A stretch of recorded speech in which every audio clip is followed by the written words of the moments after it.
What conspiracy theory do you believe in the most? I think some memes are started by businesses as a form of free advertising. The recent Duolingo memes got me thinking more about it. Duolingo wasn't a small app at the time, but it became a lot more popular after the fact. There have been other memes revolving around a particular product/brand as well that make me think this is happening on a strategic level beyond some kid thinking it'd be hella funny to do this or that. I'm pretty sure this was happened with the movie Bird Box. It was all over Twitter and other social media before I even heard anything about it from Netflix. That people give themselves Reddit gold to make their comment/post seem more important. I believe that the company 23andMe will sell our information to insurance companies and medical companies in the future. Like the CEO was Anna Wojcicki married to Google co-founder Sergey Brin. Edit. Anna Wojcicki and Sergey Brin are in fact not married. All those DNA ancestor sites are giving the government your DNA for their record. I mean that's literally how they caught the Golden State Killer, like 30 years later.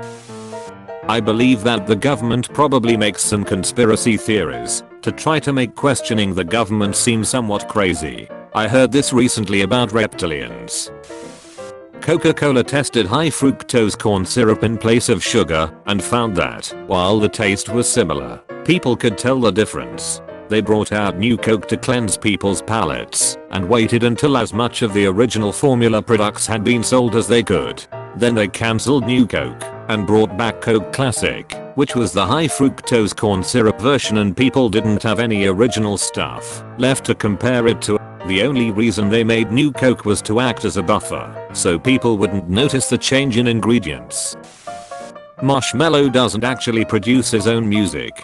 My biggest piece of evidence is the creator arcade videos. He speaks and navigates Ableton like someone with only a basic knowledge of music production.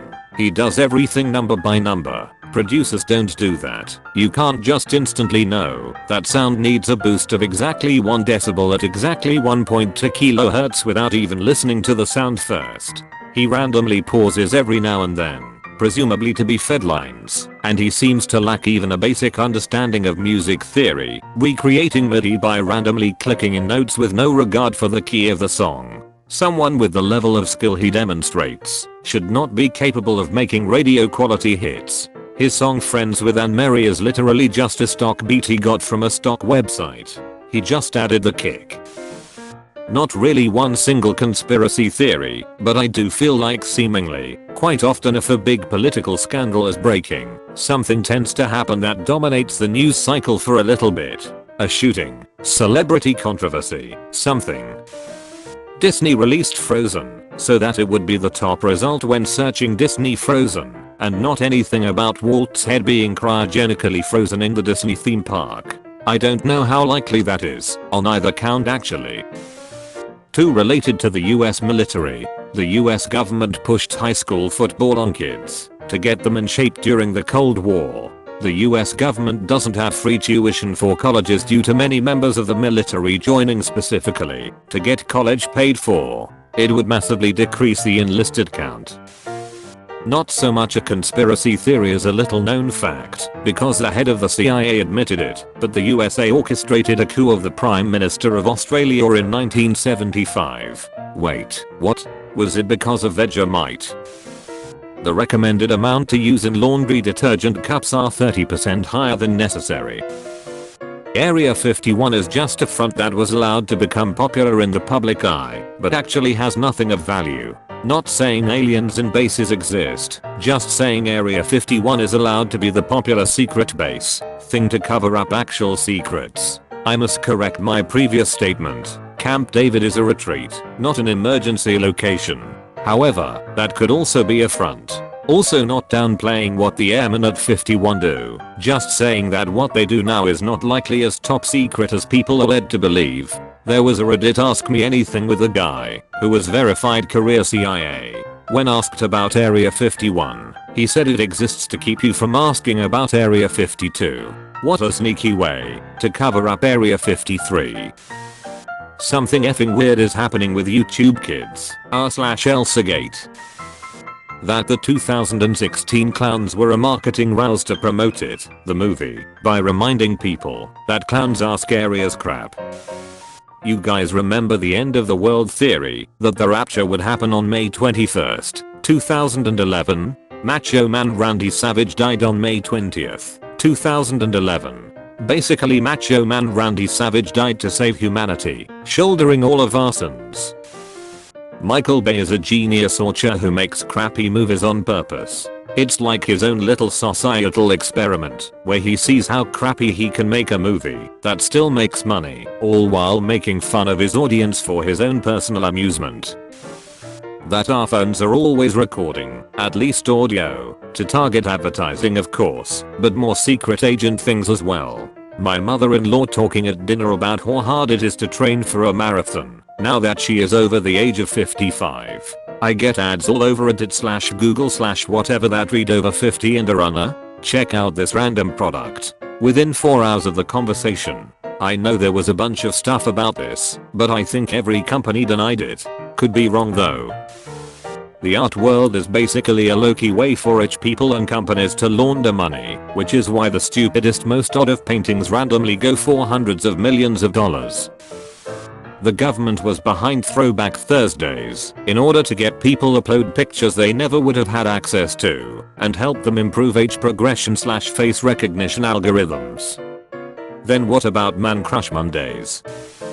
Male birth control advancements are being squashed by the pharma companies who produce the female contraceptive pill because of all the money the pill generates despite it causing so many unsavory side effects. Example, Varsol gel, a non-invasive treatment for men that mimic a vasectomy but is completely reversible. It's been around since 2010 but can't get funding. I think it's because it is a once-off, maybe more than once depending on number of kids you want, treatment and reversal, and not a daily dose, so it is not a constant income. Why fund something that won't give you a steady stream of money, even if it means a healthier society?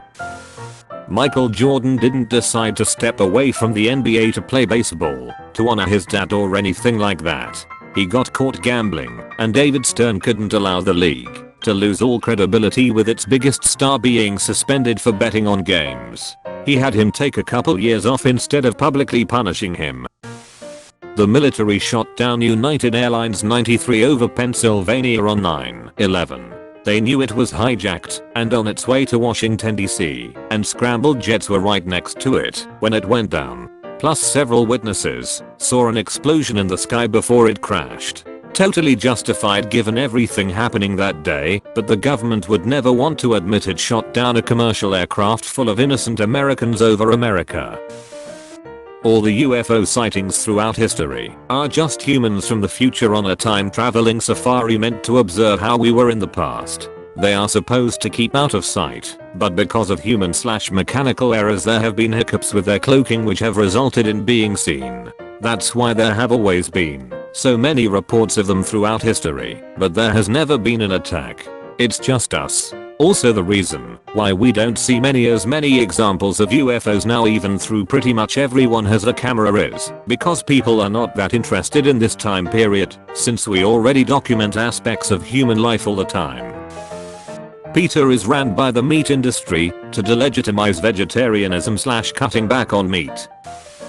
Federal law enforcement bodies are working with the public and private prison industries to flood the streets with heroin and fentanyl because they see the impending mass legalization of marijuana and can't risk that many empty cells. A massive uptick in street opioid use in the past few years combined with aggressive policies targeting legitimate pain patients and cutting them off of their medications, as well as restricting doctors' abilities to treat more people with things like Suboxone.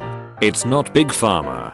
Why would they allow their most popular and abusable medications to be all but banned if they're as big and powerful as everyone thinks? It's not like they're hawking new treatment drugs and the government is working hard to ban natural alternatives like kratom on top of it. To me, it all points to a concentrated effort to increase drug-related offenses to keep fines and court fees rolling in and cells filled after weed is legal. John Wilkes Booth didn't die April 14, 1865, 12 days after killing Lincoln, but lived until 1903 in Enid, Oklahoma, under the name of David E. George, when he killed himself by drinking arsenic. Josh from work stole my sandwich from the fridge, even though he was off that day.